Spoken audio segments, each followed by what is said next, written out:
తిలక్ గారు చెప్పండి, మనకి ఏపీకి సంబంధించి రొయ్యల మీద బాగా ఎఫెక్ట్ పడుతుంది అంటున్నారు, మీరేమంటారు?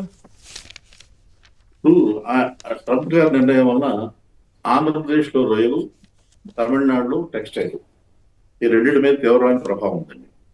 తమిళనాడులో అయితే దాదాపు 3 లక్షల పైగా ఉద్యోగాలు పోతాయనేది కూడా ఒక అంచనా. ఆంధ్రప్రదేశ్లో రొయ్యలకు సంబంధించి ఆ రైతులు ఆందోళన చేస్తున్నారు, వాళ్ళు ఆందోళన పడుతున్నారు. చాలా ఎక్స్పోర్ట్ తగ్గిపోతే చాలా ఇన్కమ్ పడిపోతుంది, ఆదాయం పడిపోతే ఎలా అనేది. కానీ రాష్ట్ర ప్రభుత్వం దీని మీద అయితే దృష్టి పెట్టాల. ఒకవేళ ట్రంప్ నిర్ణయం ఆంధ్రప్రదేశ్ పరిధిలో కాకపోవచ్చు, కానీ కేంద్రంతో చర్చలు జరిపి ఈ రొయ్య రైతులని ఆదుకోవడానికి ఏం చేయాలి అనేది ఆలోచించకుండా ఇవి 24 గంటలు అమరావతి తప్ప రెండో ధ్యాస లేదు వాళ్ళకి. దానివల్ల రొయ్యల రైతులు చాలా ఆందోళన చెందుతున్నారు. ఈవేళ నుంచి ఆ 50% అనేది అమల్లోకి వస్తుంది కాబట్టి, నిన్న ఒక మాట కూడా అన్నారు ట్రంప్ గారు. ఆయన ఈ రష్యా నుంచి ఆయిల్ కొనుగోలు కనుక ఆపకపోతే మరిన్ని నిర్ణయాలు తీసుకుంటామని కూడా అన్నారు. ఇది చాలా ఆందోళనకరమైన పరిస్థితి. ఈ పరిస్థితి నుంచి బయటపడటం కోసం రాష్ట్ర ప్రభుత్వం చొరవ తీసుకుని కేంద్రంతో మాట్లాడుకునే నిర్ణయాలు అయితే తీసుకోవాల్సిన అవసరం ఉందని కూడా నేను అనుకుంటున్నాను. రైట్. శేఖర్ గారు, మీకు కూడా అనుభవం ఉన్నట్లుంది కదా, ఈ సంక్షిప్తంగా ఈ రొయ్యల మీద ఎఫెక్ట్ ఎట్లా ఉంటుంది సార్? ముందుగా ఆక్వా రైతులు అనే అంశం తీసుకుంటా సార్. ఏదైతే మన ఆంధ్రప్రదేశ్ లో 3 లక్షల ఎకరాల్లో రొయ్యల సాగు సాగుతా ఉంది సార్. రొయ్య మాత్రం మిస్సం తిప్పుతుంది, కానీ రొయ్య రైతు మిస్సాలు దించేసే పరిస్థితి వచ్చింది సార్ ఈరోజు.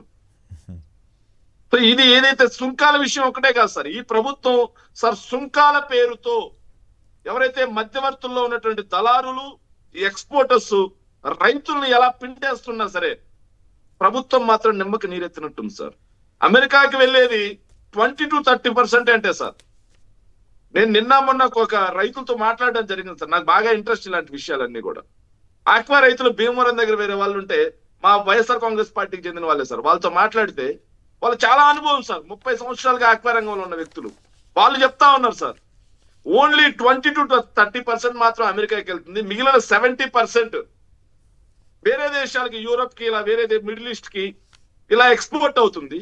కానీ అమెరికా సుంకాల పేరు చెప్పి అవి ఇంకా స్టార్ట్ కాక ముందే రైతులు నడ్డి విరుస్తా ఉన్నా సరే ఈ ప్రభుత్వం మాత్రం నిమ్మకి నీరెత్తినట్టుంది, పట్టించుకోవట్లేదంట సార్.